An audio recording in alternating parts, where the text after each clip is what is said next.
le puedo asegurar que será perseguido. Y Pablo dice que eso se pondrá peor. Veamos el verso 13.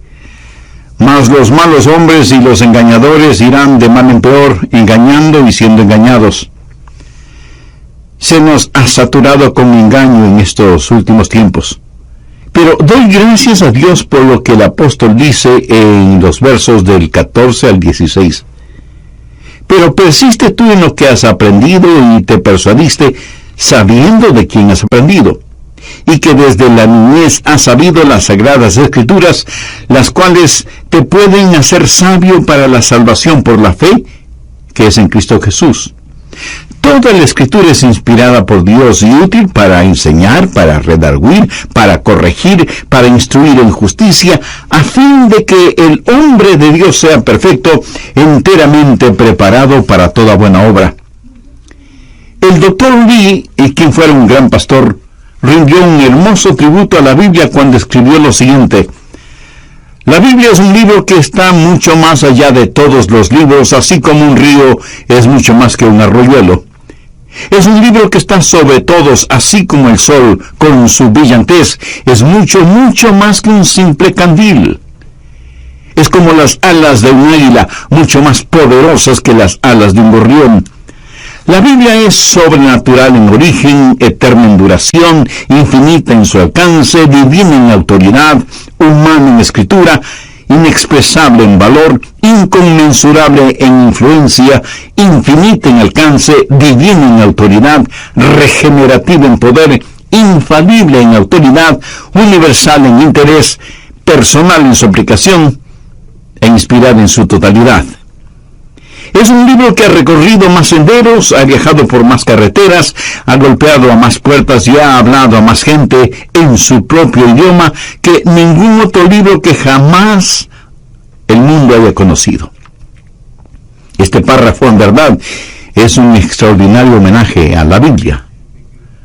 Pablo le dijo a Timoteo: desde la niñez has sabido las sagradas escrituras, las cuales te pueden hacer sabio para la salvación por la fe que es en Cristo Jesús. Y luego el apóstol procede a dar esa gran declaración acerca de la inspiración de las Escrituras. Toda la Escritura es inspirada por Dios y útil para enseñar, para redarguir, para corregir, para instruir en justicia, a fin de que el hombre de Dios sea perfecto, enteramente preparado para toda buena obra. Pablo dice, en primer lugar, que toda Escritura es inspirada por Dios. No solo una parte o ciertas partes de la Biblia son inspiradas por Dios. Toda la Escritura es inspirada por Dios. Bien podemos decir que la Biblia es el aliento de Dios. Y es muy importante que entendamos esto. En Mateo 4:4 leemos: escrito está, no solo de pan vivirá el hombre, sino de toda palabra que sale de la boca de Dios. ¿Qué nos dice esto acerca de la inspiración divina? Primero, que no es una inspiración parcial. En nuestra convención bautista tuvimos un gran argumento sobre la palabra de Dios, argumento que duró 20 años. Había quienes decían que la Biblia no era la palabra de Dios, sino que contenía la palabra de Dios. Pero muy seductivamente decían que la verdad en la Biblia era verdad. Bueno, la verdad de un manual de cortadora de césped es verdad. Esas eran palabras sin sentido. Toda la Escritura es inspirada de Dios. Luego se hablaba de inspiración progresiva. Los teólogos liberales decían, por ejemplo, que el Antiguo Testamento no es inspirado como lo es el Nuevo Testamento, y que la Biblia es más y más inspirada a medida que se recibe más iluminación. No. Usted tiene revelación progresiva, pero no inspiración progresiva.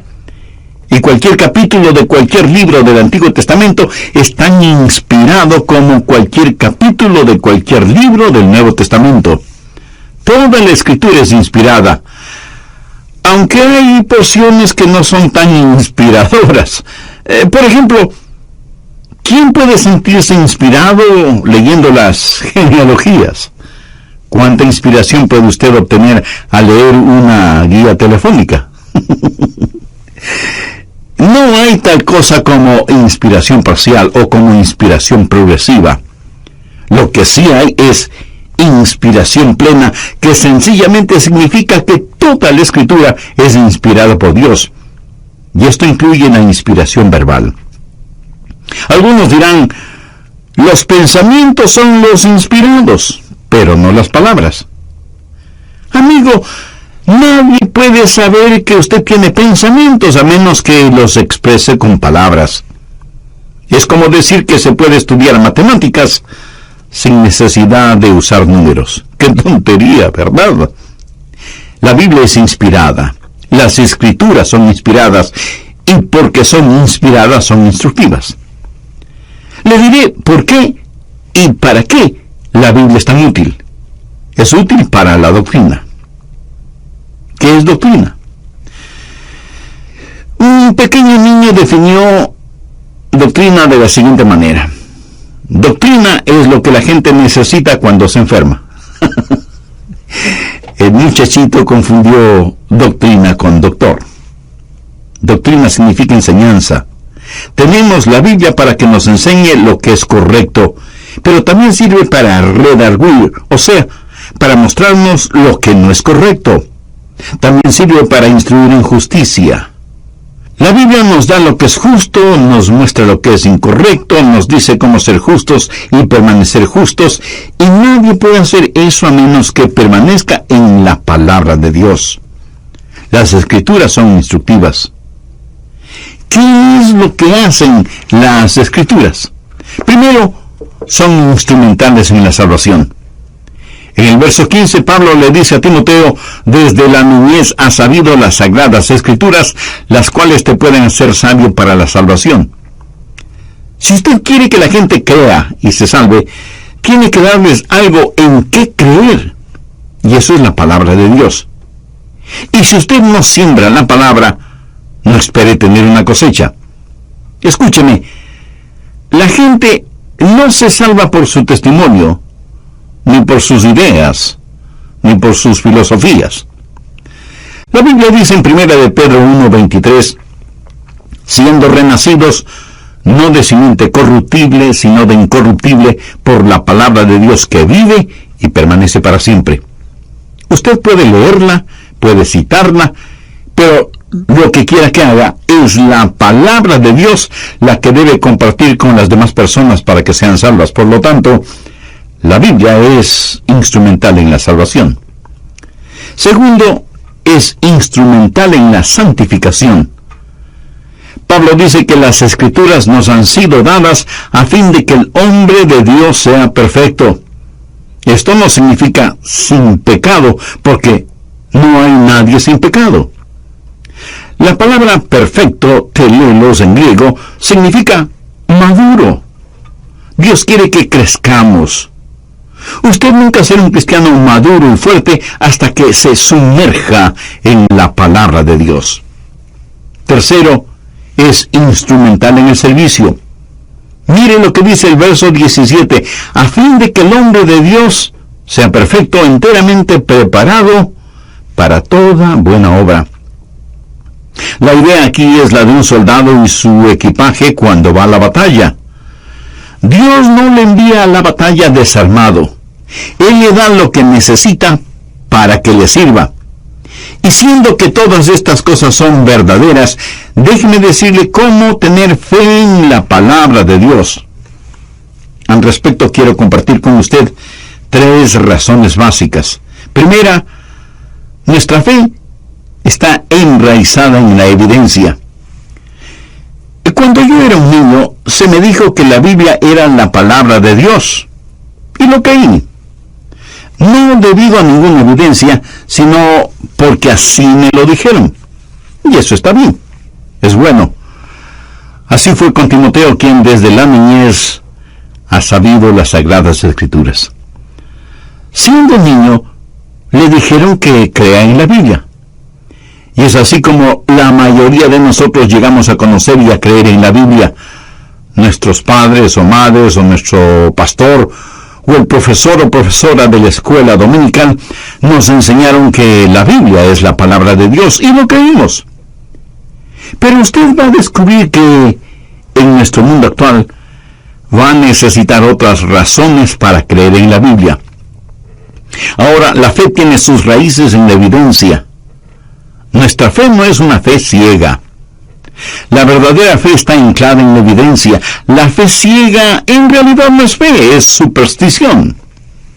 La verdadera fe es la unión de la revelación y la confianza en esa revelación. Si alguien me dice que crea en algo, yo preguntaré por qué.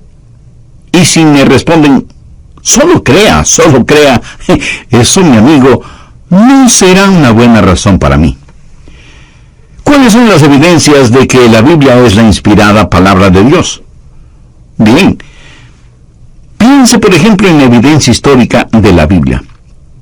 La Biblia está llena de historias extraordinarias. ¿Son solamente fábula? ¿O en realidad sucedieron? Un gran erudito escocés, Sir William Ramsay, fue una verdadera autoridad en geografía e historia, especialmente relacionadas con Asia Menor. Y tenía, además, un conocimiento académico de la Biblia. En verdad, él nunca había estudiado la Biblia, pero estaba convencido de que no era más que un libro de fábulas. Y al describir el libro de los Hechos, esto es lo que Sir William Ramsay dijo: el libro de los Hechos es un intensamente imaginativo y colorido relato del cristianismo primitivo. En otras palabras, el libro de los Hechos no es un hecho. Y este eminente historiador y geógrafo se fue a Medio Oriente con la intención de probar que el doctor Lucas, quien escribió el libro de los Hechos, estuvo completamente equivocado. Ramsay realizó muchos y profundos estudios y al final escribió un libro titulado El amado médico. Y en ese libro, Sir William Ramsay dijo que Lucas fue uno de los más grandes historiadores del mundo. Él cambió por completo su manera de pensar, desarrollando una absoluta confianza en Lucas. Y esto es lo que textualmente Sir William Ramsay dijo: la historia relatada por Lucas es insuperable en cuanto a su confiabilidad. Se puede investigar las palabras de Lucas más que de cualquier otro historiador y soportarán con firmeza cualquier escrutinio o el más duro tratamiento. A veces los eruditos miran las cosas en forma casual. Por ejemplo, pueden decir cosas como esta: el Evangelio de Lucas relata el nacimiento de Jesús, y el capítulo 2 dice que cuando Cirenio fue gobernador de Siria. Esto no puede ser cierto porque se sabe que Jesús nació antes de la muerte de Herodes. Ahora, recuerde que fue Herodes quien les dijo a los sabios de Oriente que encuentren al niño Jesús. Herodes murió en el año 4 antes de Cristo, así que Jesús tuvo que haber nacido antes del año 4. Pero ellos también tienen los registros históricos y saben que Cirenio fue el gobernador de Siria entre los años 8 y 10 después de Cristo. Por lo tanto, aquí hay un conflicto y dicen que Lucas fue un historiador descuidado, si es que realmente fue un historiador. Pero, ¿qué es lo que eruditos como Ramsay han descubierto? Ramsay descubrió una inscripción que dice que Cirenio fue gobernador 2 veces, y la primera vez fue el gobernador durante el tiempo del nacimiento de Jesús. Esa es la clase de información encontrada en Lucas, escrita por inspiración divina. Nuestra fe tiene sus raíces en los hechos, pero no solo tenemos la evidencia histórica de la Biblia, sino también la evidencia científica. En mi biblioteca tengo un pequeño librito titulado Ninguna de estas enfermedades, escrito por un médico, el Dr. Macmillan. Y él habla de las leyes medicinales encontradas en el Pentateuco, o sea, los escritos de Moisés, basados en lo que Dios le dijo. Que si los judíos obedecían esas leyes, no sufrirían ninguna de las enfermedades que sufrirían los egipcios. El doctor Macmillan habla de que los egipcios creían, en cuanto se refiere a la medicina, que de acuerdo a los papiros Ebers, estos papiros son el compendio del conocimiento que los egipcios tenían de la medicina en los tiempos de Moisés, y algunos de los tratamientos médicos egipcios son poco menos que absurdos. Por supuesto que los egipcios fueron muy inteligentes, hicieron mucho en el campo de la medicina, como por ejemplo, operaciones en el cerebro. Hasta ahora se está tratando de averiguar cómo es que los egipcios embalsamaban a los muertos y cosas por el estilo. Pero escuche lo siguiente. Para prevenir las canas, la receta era untar el pelo con la sangre de un gato negro hervida en el aceite de grasa de una serpiente de cascabel. Bueno, después de esa nota de humor, gracias a los antiguos egipcios, voy a detenerme en este punto y terminaremos este estudio en el próximo programa. Como siempre, quiero invitar a quienes no conocen a Cristo como su Salvador personal a que hagan esa decisión espiritual ahora mismo. En forma individual, Dios le ama a usted profundamente y quiere salvarle. Con sus propias palabras, usted, amiga o amigo, puede orar conmigo la siguiente oración. Eterno Dios, te agradezco por la firmeza y veracidad de tu palabra y por tus promesas ciertas y eternas. Sé que soy pecador, que estoy perdido espiritualmente, y vengo a ti en busca de tu gracia y tu misericordia. Señor Jesús, gracias por derramar tu sangre y poner tu propia vida en la cruz del Calvario para pagar por mis pecados. Gracias por amarme de tal manera. Perdóname, límpiame y sálvame. Deseo recibir la vida eterna que solo tú puedes darme. Por eso te invito a que vengas a morar en mi corazón y tomes el control de mi vida. Y ayúdame para que mi vida traiga honor y gloria a tu nombre. Ayúdame para que donde quiera que esté y con quien quiera que esté, Moisés estaba en la Universidad de Egipto. La Biblia nos dice que Moisés fue educado en todo el conocimiento y sabiduría de los egipcios. Yo estoy tan agradecido a Dios por el Pentateuco escrito por Moisés. No encontramos ninguna de las aberraciones medicinales de entonces que pareciera que en la actualidad están siendo promovidas por pseudomédicos y científicos. De hecho, en la Edad Media, en el siglo XIV, un terrible desastre asoló a Europa. 60 millones de personas murieron debido a la plaga negra. La gente caía a muerte en las calles y nadie sabía cómo controlar esa plaga. ¿Sabe qué? No fue la ciencia ni los doctores quienes pudieron controlar esa plaga. Fue la iglesia. Cuando, yendo a las páginas de la Biblia, leyeron en Levítico 13:46, todo el tiempo que la llaga estuviera en él será inmundo, estará impuro y habitará solo. Fuera del campamento será su morada. Amigo, eso en la actualidad es lo que se llama cuarentena. Y aunque eso tiene sentido para nosotros, para ellos en ese tiempo no tenía ningún sentido. Ellos no sabían nada acerca de virus o microbios. Pero Moisés dijo, esta gente que tiene la plaga debe estar en cuarentena. El doctor Macmillan, en su interesante librito, cuenta lo que sucedió en 1840 en Viena. A las madres que estaban embarazadas, los doctores les hacían un examen pélvico. Pero esos mismos doctores habían realizado minutos antes autopsias y pasaban de una a otra labor sin jamás lavarse fuertemente las manos. Como consecuencia de esta práctica, o falta de la misma, 1 de cada 6 mujeres embarazadas moría por efectos de las infecciones. Hubo un doctor de apellido Semmelweis que observó este procedimiento, los doctores yendo de la morgue al cuarto de exámenes de las mujeres y viceversa, una y otra vez. Y el doctor Semmelweis dijo a los doctores, no podemos seguir haciendo eso por más tiempo. Será necesario que se laven y restreguen las manos cada vez que salen de la morgue iban a examinar a las mujeres embarazadas. Y así lo hicieron. Y casi de inmediato, las estadísticas cambiaron de 1 en 6 a 1 en 84.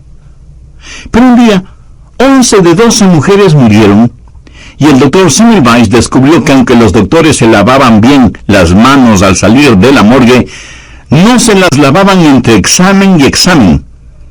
Así que dio la orden para que los doctores se lavaran las manos cada vez que iban a hacer un examen. Algunos doctores protestaron diciendo que perdían mucho tiempo lavándose las manos, pero el doctor Semmelweis se mantuvo firme en su decisión. Ahora, con eso en mente, veamos lo que dice Números 19, desde el verso 14. Esta es la ley para cuando alguno muera en la tienda. Cualquiera que entre en la tienda, y todo el que esté en ella será inmundo 7 días.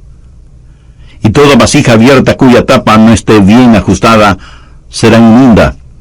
Y cualquiera que tocare algún muerto a espada sobre la faz del campo, o algún cadáver, o hueso humano, o sepulcro, 7 días será inmundo. Y para el inmundo tomarán de la ceniza de la vaca quemada de la expiación, y echarán sobre ella agua corriente en un recipiente. Y un hombre limpio tomará hisopo, y lo mojará en el agua, y rociará sobre la tienda, sobre todos los muebles, sobre las personas que allí estuvieren, y sobre todo aquel que hubiere tocado el hueso, o el asesinado, o el muerto, o el sepulcro. Y el limpio rociará sobre el inmundo al 3º y al 7º día. Y cuando la haya purificado al día 7º, él lavará luego sus vestidos, y asimismo se lavará con agua, y será limpio a la noche. ¿Qué significa todo esto? En realidad no es más que lo que el doctor Semmelweis dijo a los doctores. Tienen que lavarse las manos con bastante agua, y tienen que hacerlo repetidamente. Debía haber un intervalo de tiempo, sin desinfectantes, para que las bacterias mueran. El cambiarse de ropa, no llevar esa ropa infectada a todas partes, para evitar el infectar a otras personas. Estuve leyendo acerca de William Tyndale, quien tradujo el Nuevo Testamento en idioma inglés. Cuando él comenzó esa labor, fue tan perseguido en Inglaterra que tuvo que ir a Alemania para terminar ese trabajo. Cuando finalizó y llegó el día para poder imprimirlo, vándalos invadieron la imprenta y lo destruyeron todo, y él tuvo que comenzar nuevamente su laboriosa obra. Cuando terminó, él quiso regresar llevando el Nuevo Testamento en inglés a Inglaterra. Puso una gran cantidad de ejemplares en barriles llenos de harina para poder introducirlos de contrabando en Inglaterra, en donde la palabra de Dios comenzó a florecer. Pero como resultado de su trabajo, las autoridades comenzaron a perseguirle, y en 1536 lo arrestaron y lo sentenciaron a muerte. Fue ahorcado y quemado por haber traducido la Biblia a un idioma común, su lengua materna. Pero la mayor prueba del valor y la inspiración de la Biblia es el cumplimiento de las profecías. Los enemigos de Jesucristo nos dicen que en realidad Jesús no cumplió las profecías, que él y sus apóstoles solo hicieron arreglos para aparentar que Jesús fue el cumplimiento de las profecías. ¿Qué cosas tuvo que hacer Jesús para lograr eso? Primero, se las arregló para nacer en Belén. Amigo, usted determinó el sitio en donde iba a nacer. La profecía de Miqueas dice que nacería en Belén Efrata, y así mismo sucedió. Luego, Jesús se las arregló para que el profeta Isaías, 700 años antes de que Jesús naciera, diera detalles precisos de su nacimiento. Ese sí que fue un arreglo extraordinario, ¿no le parece? Luego se las arregló para que el Salmo 22 describiera su crucifixión y la perforación de sus manos y sus pies en un tiempo cuando la crucifixión era totalmente desconocida como castigo capital. La crucifixión fue un invento romano, El apedreamiento era el castigo conocido cuando se escribió el Salmo 22, pero los enemigos de Jesús dicen que Él arregló todo eso. Y Jesús arregló el ser crucificado entre dos ladrones, uno a su izquierda y otro a su derecha, como cumplimiento de lo que Isaías profetizó en Isaías 53, y de lo cual leemos en Mateo capítulo 27. Y no debemos olvidar los arreglos que hizo Jesús para que Judas lo traicionara por 30 piezas de plata, exactamente como lo profetizó Zacarías. La evidencia va más allá de la evidencia. Dios no tiene que probar nada. Sin embargo, Dios nos da evidencias. Pero llega un momento en que usted debe ir más allá de la evidencia, hacia la fe. Busque Juan 7:16.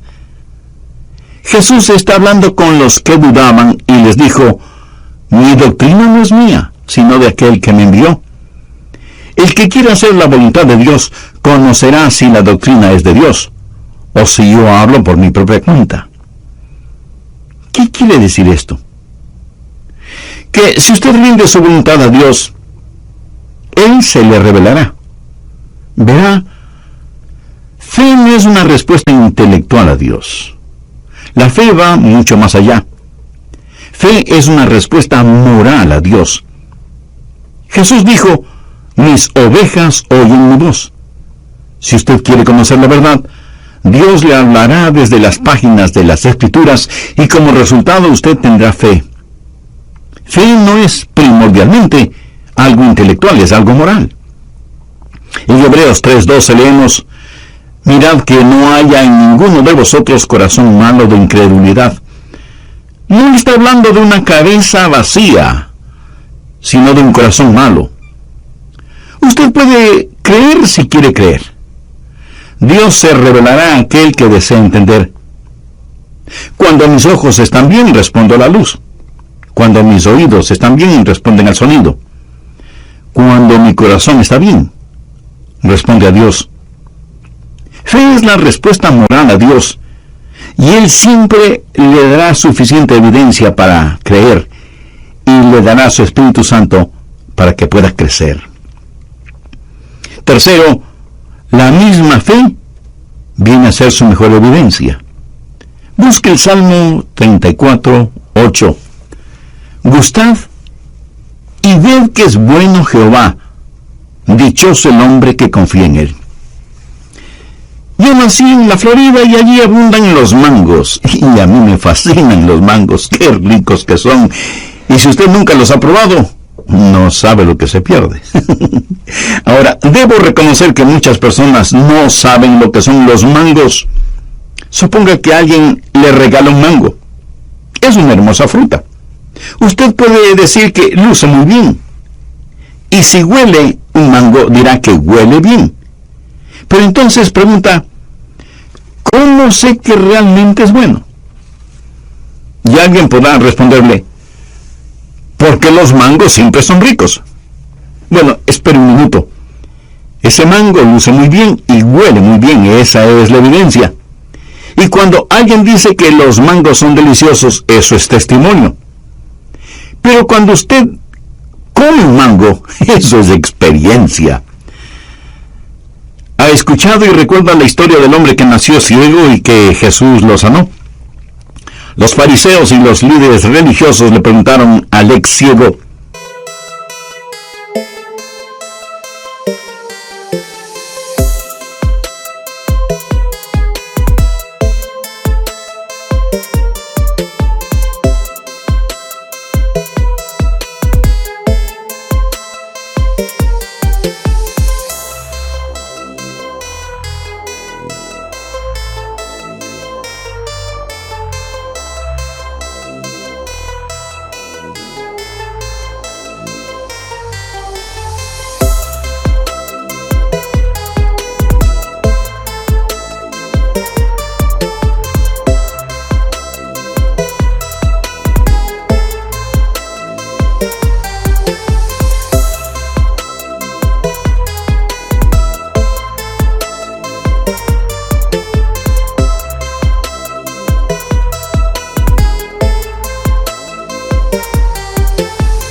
te sanó?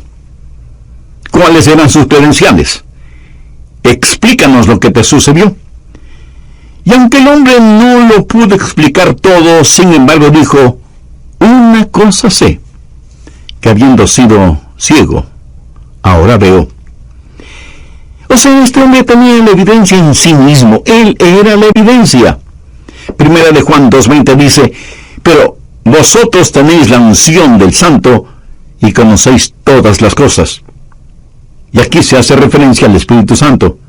Y un poco más adelante en el verso 27 leemos, pero la unción que vosotros recibisteis de Él permanece en vosotros, y no tenéis necesidad de que nadie os enseñe. Así como la unción misma os enseña todas las cosas, y es verdadera y no es mentira, según ella os ha enseñado, permaneced en Él. Guillermo Campo fue un hombre que vivió hace mucho tiempo y que sufría frecuentes lapsos de desaliento, y sin embargo escribió las siguientes palabras.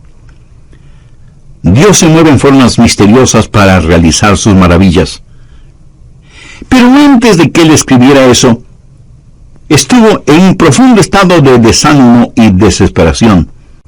Tenía pensamientos suicidas. Como vivía en Inglaterra, pensó tirarse al río Thames y ahogarse. Alquiló un carruaje tirado por un caballo para que lo llevara hasta el río Thames. Era un día con mucha neblina, lo cual es lo normal en Londres, por lo cual quien manejaba el carruaje se perdió y no pudo encontrar el camino hacia el río, y de pronto estaban en el mismo punto de donde partieron. Guillermo Carper se desesperó aún más, compró una pistola, se la puso contra la sien, apretó el gatillo que por alguna circunstancia se trabó y no disparó. Más desanimado todavía, decidió envenenarse. Ingirió un veneno que lo enfermó, pero no le mató. Ya no sabía qué hacer. Y en la habitación del hotel en donde estaba, comenzó a caminar de un lado hacia el otro. De pronto sus ojos ven una Biblia. Nunca antes la había leído. La leyó ávidamente y descubrió al Salvador. Y allí mismo entregó su vida a Jesús. Y entonces escribió, Dios se mueve en formas misteriosas para realizar sus maravillas. Él pone sus pies en el mar y cabalga en la tormenta. Santos temerosos, tengan ánimo. Las grises nubes que tanto temen, llenas están de su misericordia y se romperán en bendiciones sobre sus cabezas. A lo mejor usted, mi amigo, es un santo temeroso en estos días desesperantes en los cuales vivimos. Aférrese fuertemente a la palabra de Dios porque, se lo aseguro, la va a necesitar. Y ustedes, padres y madres que me escuchan, es mejor que comiencen a inculcar verdades bíblicas a sus hijos. Estas verdades bíblicas no las van a aprender ni en la escuela, y ni siquiera en las clases de la escuela dominical, porque en ellas solo probarán esas verdades. Piénselo. En promedio, los hijos de padres creyentes asisten 40 domingos a la escuela dominical, de las 52 semanas que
que en el año. Y ya en la clase dominical solo recibirán de 25 a 30 minutos de enseñanza bíblica, o sea, 20 horas al año. ¿Cree usted que pueden llegar a conocer la Biblia con solo 20 horas al año? No. Los periódicos y las revistas no les enseñarán verdades bíblicas, y menos aún el canal MTV. Entonces, ¿cómo van a aprender las verdades bíblicas? Padres y madres, es mejor que comiencen a enseñar la Biblia a sus hijos, porque ustedes están marchando al ocaso de sus vidas mientras que ellos están comenzando la vida. Y cuando piense en esto con relación a sus hijos, no se olvide que a través de ellos usted estará enseñando verdades bíblicas a sus nietos, aunque usted ya no esté presente. Pues vamos a 2 de Timoteo 3, los versos del 13 al 17. Mas los malos hombres y los engañadores irán de mal en peor, engañando y siendo engañados.